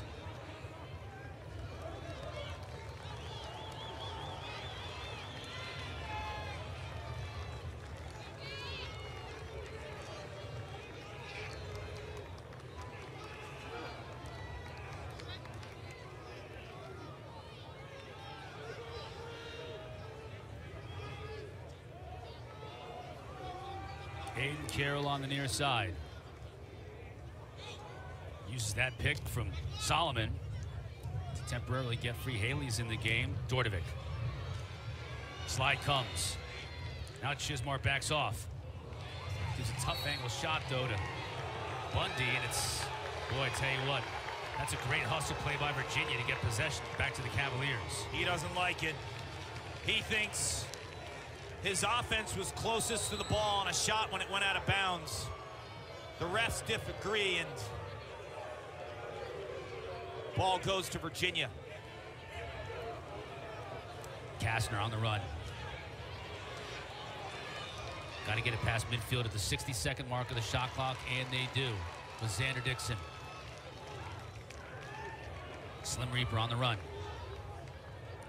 Beautiful look to McConvey. Can't beat Hinks. It was a beautiful stop by Hinks. Yes. You know, with all the goals here, you haven't seen a lot of 10-man riding opportunities. Like what a great pass. Cork. I mean, talk about quick starts. McConvey, it's like he knew Chismar was just hanging on that far post and passing through the entire defense to put Virginia now back up 3. This is a danger time for Georgetown here. I'm thinking they're going to sub, Cotter, because Chismar is a short stick defensive midi. I'm thinking he's coming off to bring an offensive player for Virginia. But Chismar isn't your run-of-the-mill short stick defensive midfielder. In high school, he was an attackman, playing on the offensive end exclusively. He just gets lost. Gets lost, and he hangs on knowing that there's a seam, a soft spot in that Georgetown defense. Chismar staying on there fooled us all. And now it's a 3-goal advantage. Final 2 minutes of this third quarter. Georgetown has taken every punch from Virginia this afternoon, and they've countered. They've been able to hang tight. Now it's another one of those times. They need to deliver their own blow. Look at that. Riley's going to get called here, though. Riley absolutely leveled Mitch Whalen, and he's going to get called. Now, was this high? Let's take a look at the replay. Or was this just a hard legal hit, Clark? 33, 1 minute, cross check, 1 minute. Okay, they're saying it's a cross check, so let's look at the stick and the hand placement. Warren has already lost the flat brim. Riley, 33, cross check. Yeah, he extended the arms. He's lucky he didn't get more, right? Because you can go to 2 and 3 minutes depending on how excessive it is. He gets the 1 minute standard. That's clearly a cross check. Hands are separated. He gets him high in the neck area. It's a no-brainer. Here's the deal. This is the first penalty of the game. And you're looking at 2 extra man units that are high profile in their scheme and their players. Virginia's number 5 in the nation in the extra man because they have the shooters, the passers, and the inside-outside combo. You go inside with Dixon and Cormier, outside with Garneau and McConvey. And obviously Schellenberger just makes it all happen. Big moment in this game here. Warren is an emotional guy, and he's showing a lot of that emotion right now on the sideline. Will his team feed off of that? That's almost impossible to stop. We've talked about Garneau. He's got a howitzer, and when he lets it fly and puts it on target, that's tough to defend. When you have an outside shooter like that, and you have inside guys that are top 5 scorers in the country, it's just a matter of can he hit the back of the net. He was one of the 2 guys from the outside I mentioned, along with Thomas McConvey. Peter Garneau is an exceptional golfer with aggressive hips and follow through. You can see the correlation in terms of how he snaps the wrists, and that ball's flying. When he's hitting the cage from the outside, this offense, essentially, Cotter, is unguardable. He's like the missing piece oftentimes because he can stretch. It's like Steph Curry hitting threes, and you have all these inside guys. Petey won the clamp, but pushed it too far forward, so Bowen was able to get possession for Georgetown. Inside a minute here. Boys could really use a goal. They got one in the final second in the first half to bring a lot of momentum with them into the break and carried into the second half where they tied the game early on in the third quarter. They needed other goals just like that here.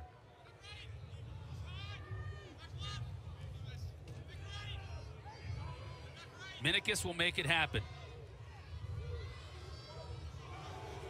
Solomon, a little 2-man game, goal line extended with those 2. Solomon's on Soliday. Bundy cutting, can't find him. Big ground ball, picked up by Soliday. Back to Nunes, just 4 seconds left. Virginia will be more than happy to just let it fly and listen for the horn.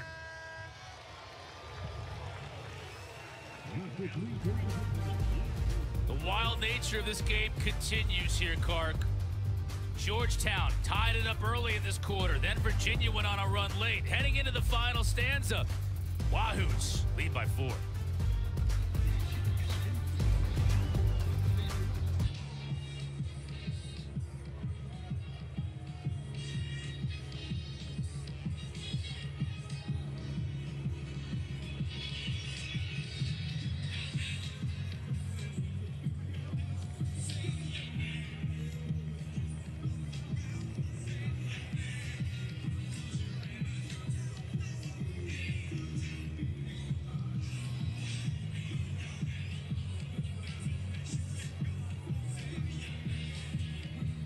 Lars Tiffany addressing his team as we head to the fourth quarter here in Albany.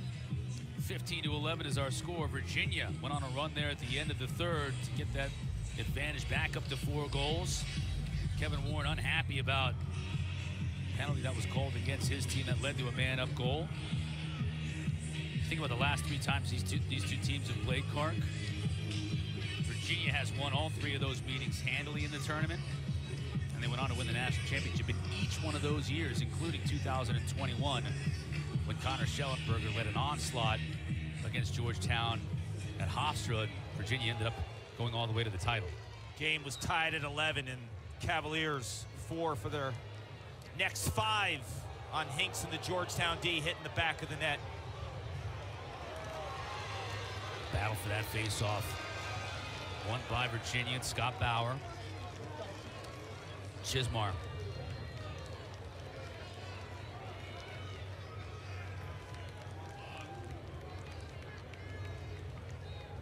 Four-goal advantage.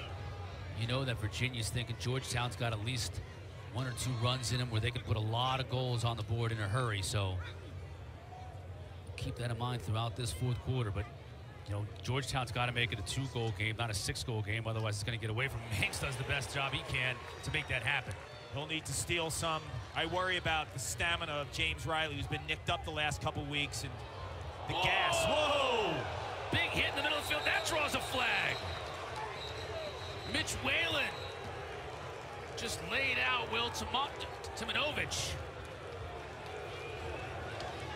Now, what's this call going to be? Timonovich gets right back up, but he gets hammered in the middle of the field. The refs are talking in terms of how they're going to call this.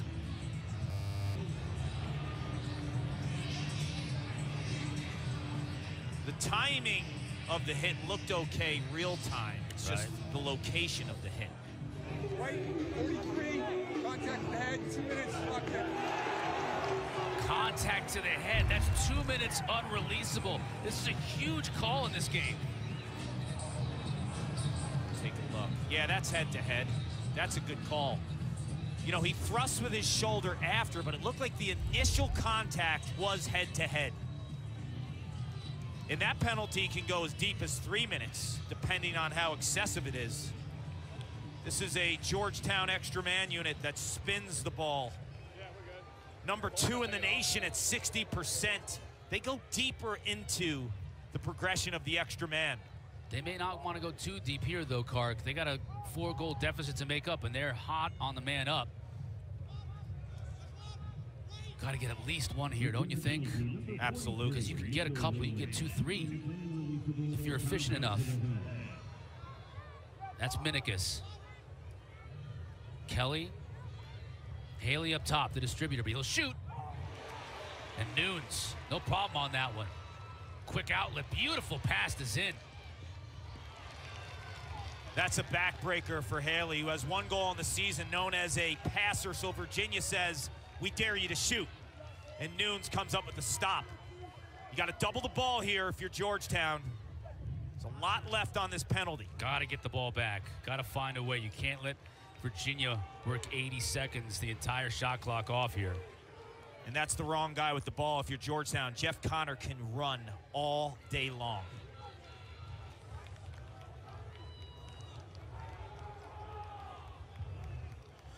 And Kevin Warren and his staff are just watching this unreleasable penalty just wind down.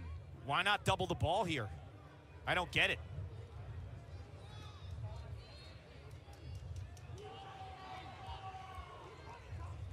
You hear the fans screaming too, double the ball. You have an extra guy defensively.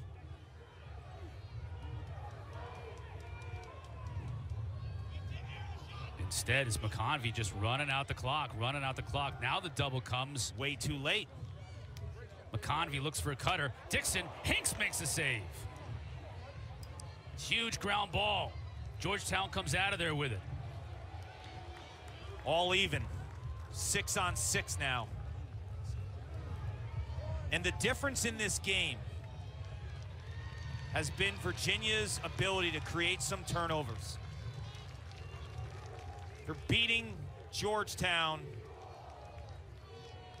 in the turnover category 10-2. That's because of Cole Kastner and the wingspan and chasing a little bit more.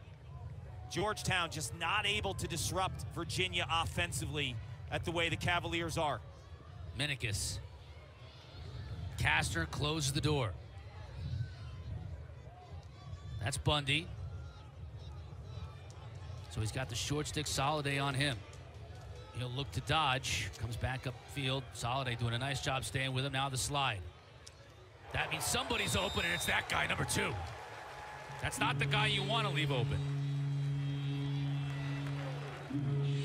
Dordovic is known as a game breaker when he has the ball on his stick. This is a spectacular off-ball movement by Dordovic. Just watch him. He takes a few steps down and away from the pressure and outside to find his hands. When that play starts, he's in the defense and their eyes upfield, so he kicks it to the side just a few steps, and that few steps frees his hands. Georgetown needed that, not only as a team, but they needed number 2 to find the back of the net again, Kark. Don't you agree here early fourth quarter? Because he can heat up, and he's the guy who can make a difference in this 3-goal deficit. Got to get possession, though, and right now it's Virginia and Chismar. Schellenberger. This is so dangerous.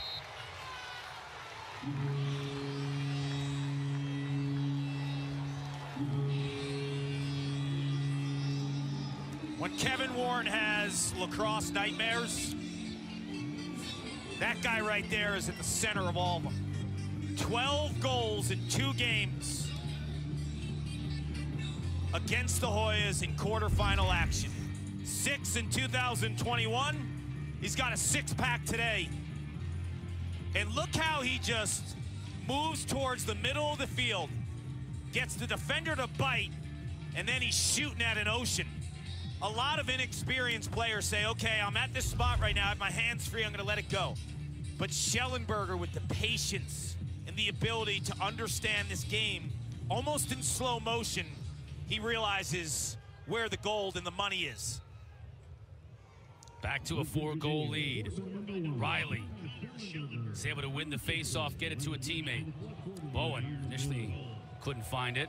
Donaldson is there, though, to pick up the change.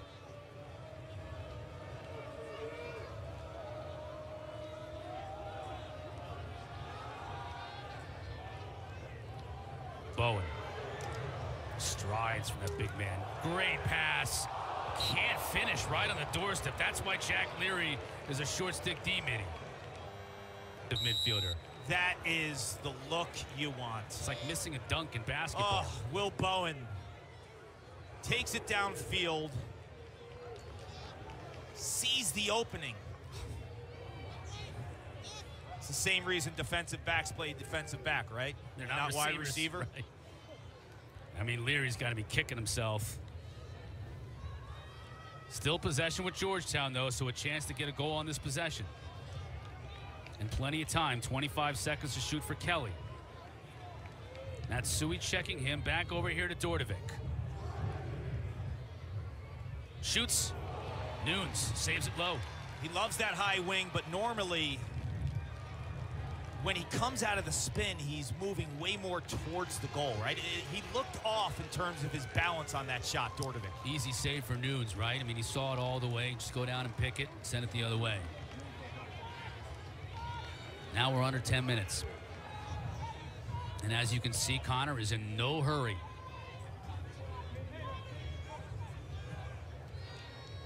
You were talking all week about this guy on the GPS, right? The stamina must be unbelievable with number 4. There are times when I'll look up and he'll be on the field 5-6 minutes of play and hasn't left the field yet. Plays on offense, plays on defense, D to O. I mean, just think of how many times he has to run back and get in the hole on defense and then run full speed sprinting the other way. He never leaves the field. Now he's getting a little bit of a breather, running this clock down inside 20, the shot clock, before Schellenberger says, all right, it's my time. Slide comes, forces him wide.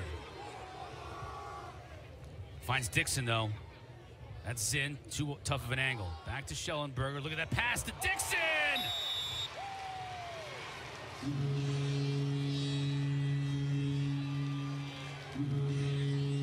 If you're a lacrosse player, a young offensive player, you want to really learn how to play the game, never stop moving. This is a backbreaker. 4 seconds left on the shot clock. Look at Xander Dixon here. Gets rid of the ball and never stops moving. Look at the back cut there. Sees the defense eyeing up top. Backdoor. See ya later. Not even a smell you later. I thought I was going to get a smell you later. The smell you is when it's a dodge one-on-one. The C is when you backdoor or you cut without the ball. With the ball, it's a smell you. All right. Duly noted. But that's just masterful off-ball offense, right? You pass and cut. But he hesitation before he cut, right? So they thought they were good. Like he passed, took a couple beats, and then backdoor. 10 points for Connor Schellenberger today. And we still have 8+ minutes remaining in this game. McDermott, desperation time now for Georgetown. Down 5, got to put a run together. This is the man you want the ball to be in his cross when you need it. Trying to get a pass inside, couldn't. Boy, a lot of traffic in front. Now we get a whistle. We're going to get in the crease. No, we'll get a loose ball push. It's going to go against Virginia. Georgetown ball. They'll get a fresh 60.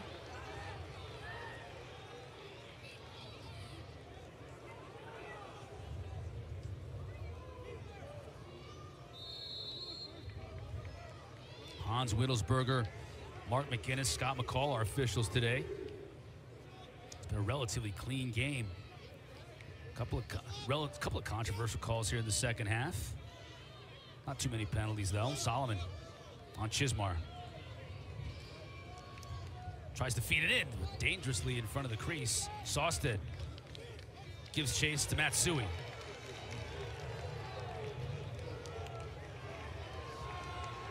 Soliday absorbs the check. Nice pickup. Xander Dixon on the bounce.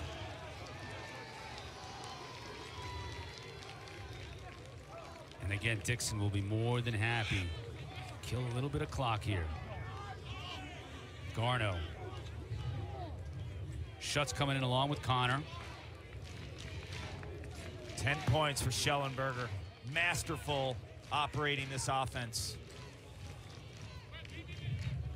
When he was hurting in the middle of the year, I did a piece that will actually air in between the games. Through X gets into the mind and the DNA of a quarterback. And when a lot of people were kind of hating on him. Because his numbers weren't through the roof. His numbers were lower. Well, guess what? I always knew in the back of my mind, if this guy was healthy, watch out. And today you're seeing a healthy Connor Schellenberger, watch out. Watch out here. Inside Cormier. Just wide.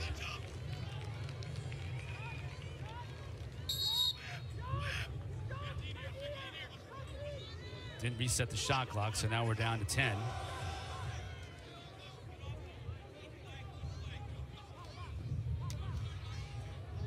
Garno, nowhere to go.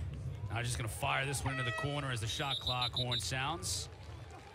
It's a good defensive stand by Georgetown. Now they're gonna need some offense in a hurry. This is when you give the ball to Minikis and Dordovic, and doesn't matter what the matchups are. It's their best against your best. You got to go. We may see that right here. Dordovic on Sawstead. The issue for Georgetown is even when you score, you're staring at Petey LaSalla. Jordan Ray looking to dodge on Connor. Up top to Carroll. Here's Minikis. Can he make something happen? Tough angle shot. Nunes is there. He's been good. Dangerous ground ball. And that length of those defenders, once again, this time it's Sawstead picking up that ground ball. That's been the difference, because they've had 5 times the amount of caused turnovers to Georgetown in this game. 2 offenses that have incredible talent, playmakers. Who has the defense that can make the stops, but also cause the turnovers? That's been Virginia today. And an opportunity to burn another 80 seconds off that clock. And Garno looks more than happy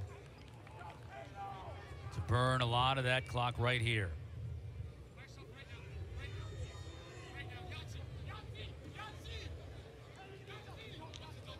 see Lars now trotting down the sideline, barking instruction to his team with 30 seconds to shoot. Garno comes upfield.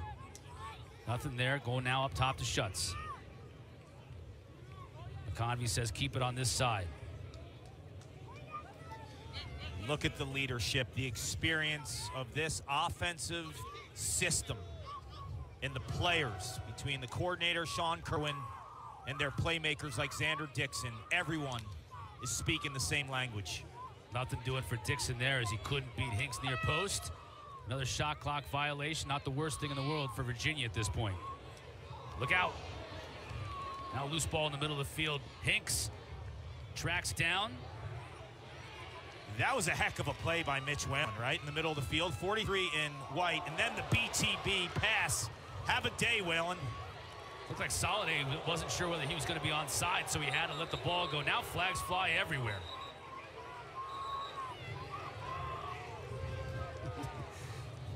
Lars is giving 2 cents to the official. The official's like, just give me a break, let me make the call. Lars. 32, 30-second hold. Hold on Grayson Soliday, another fifth-year senior. One of the better cover short stick defensive middies in the country.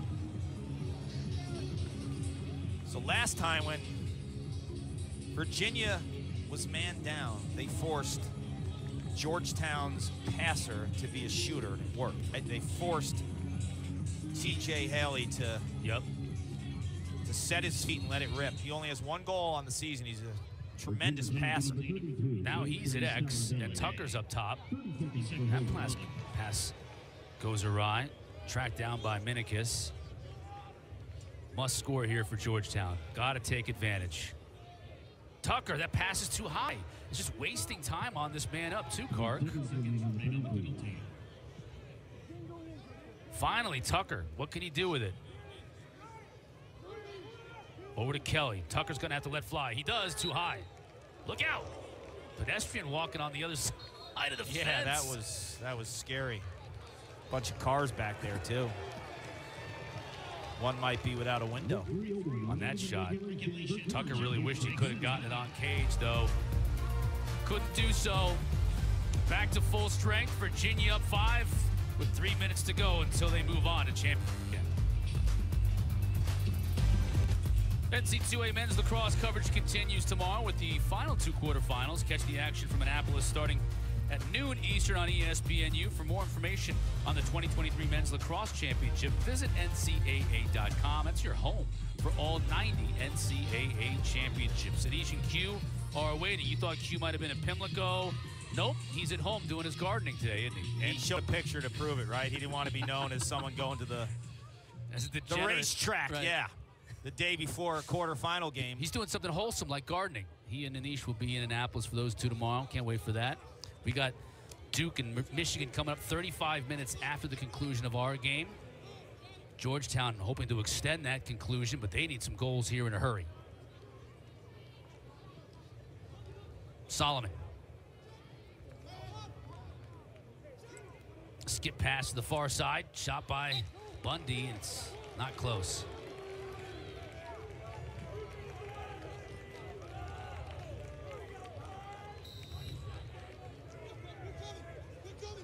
Minikis. Castor stays with him. No angle. Good look to McDermott. He scores. That's 1 back. No, on the outside. Check that. But the turnover will give it right back to Georgetown. You know what Minikis, 13 in blue, does so well? He shoots and passes across his body when there's pressure on him. A lot of players need to get a clean escape away from a defender and square up and make a pass. He doesn't, and that makes him so effective to be a sudden shooter, but also a sudden passer.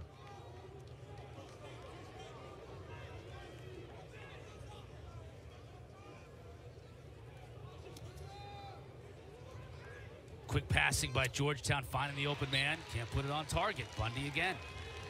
And if Bundy gets that ball right near his stick, he just catches and shoots. But McDermott throws it across his body. It's the extra time to get set up that just puts him in a poor predicament. Opportunities for Georgetown here. They just can't find the target. Again, Wide.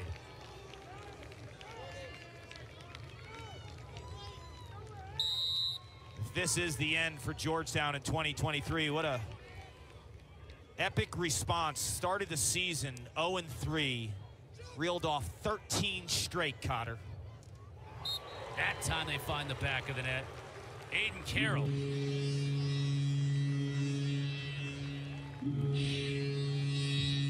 I like Aiden Carroll. He's from the same high school as teammate Will Bowen. Boston College High School, Milton, Mass.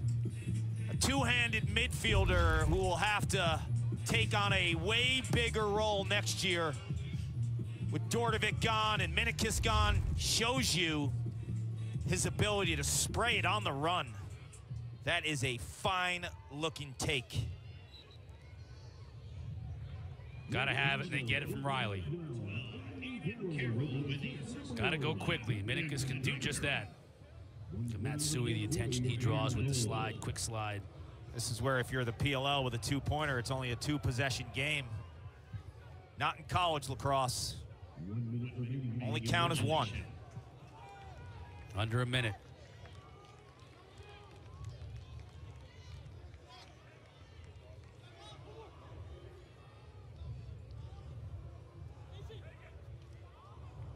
Carroll fires it wide.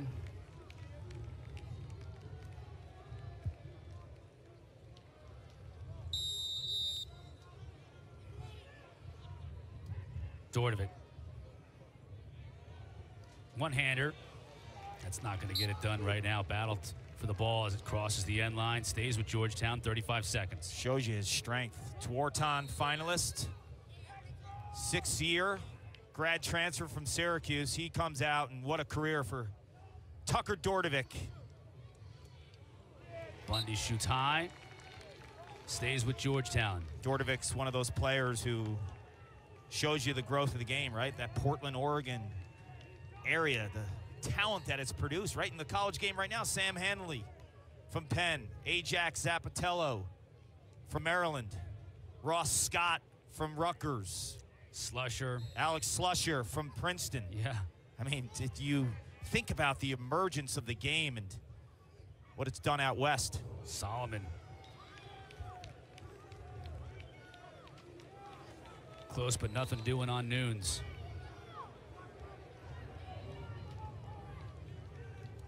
So Cotter, Virginia will await the winner. Johns Hopkins. Whoa! Bundy. Says, not yet. 3 seconds left, and you're seeing what next year will look like for the Hoyas in those last 2 goals. Aiden Carroll hammers a corner. Graham Bundy, we've seen him the last couple weeks with just incredible place shots with wrist strength. Like, he didn't even cock that stick back. That was all wrists. Bundy will have another year of eligibility for Ken Warren, will be a leader. But I was talking about the prospects of next week for the Cavaliers. The winner of Hopkins, who they've faced earlier in the season, and beat him up big. We got something here by the 25-yard line, the right side. Yeah, coach is in the middle of it. Don't want to get into that if you're Virginia. The last thing you need is someone sitting next week. Will Bowen, Bundy, a couple of those who are trying to make sure it doesn't extend any further. So Virginia awaits Johns Hopkins, who they throttled pretty good in March on a weekday. We did that game. Or Notre Dame, and they've had Notre Dame's number in the regular season the last few years. But it's like those 3 teams who have all had their numbers, right, in the ACC. Duke has Virginia's number. Virginia has Notre Dame's number. Notre Dame has Duke's number. So it's all matchup oriented. But today was all about that guy right there. Capital One player of the game is Connor Schellenberger. What a day. 6 goals again against Georgetown in the quarterfinals. To go with 4 assists, 10 points. That ties a postseason record for the Wahoos.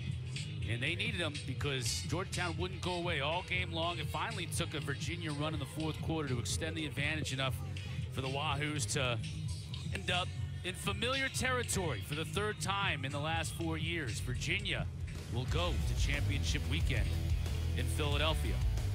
Winners in 2019, 2021, no title in 20 with the shortened season with COVID.